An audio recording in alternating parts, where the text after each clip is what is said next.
La Poste de Côte d'Ivoire a piloté le 13 avril dernier la conférence des postes de l'Afrique de l'Ouest. Le directeur général de la Poste de Côte d'Ivoire a fait le bilan de cette activité.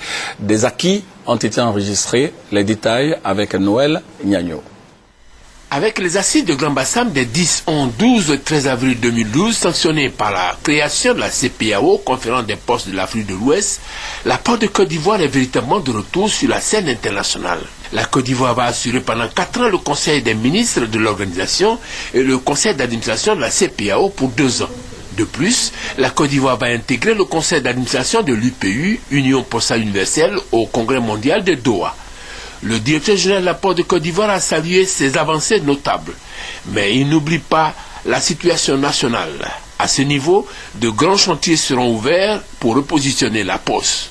L'État a intérêt à ce que la Poste soit un support pour l'administration et également un support pour l'économie. Dans le cadre du partenariat public-privé, nous avons tout l'équipement nécessaire pour raccorder l'ensemble de nos bureaux pour déployer Internet dans tous nos bureaux.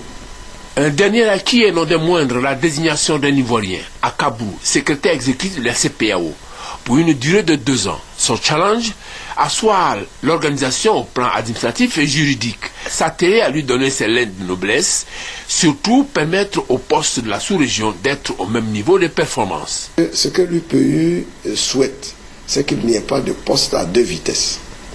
Les postes au niveau du monde constituent un seul et même territoire, et à l'intérieur de ce territoire-là, les prestations doivent être de même qualité. C'est le souhait général. Et je pense que ce que nous allons faire, c'est mettre les postes de notre région, définir des stratégies pour que les postes de notre région aient le même niveau de qualité, le même niveau de prestations que les autres postes du monde. Les lampions se sont éteints sur Bassam pour éclairer de nouveaux jours pour la Poste de Côte d'Ivoire qui a payé un lourd tribut à la crise.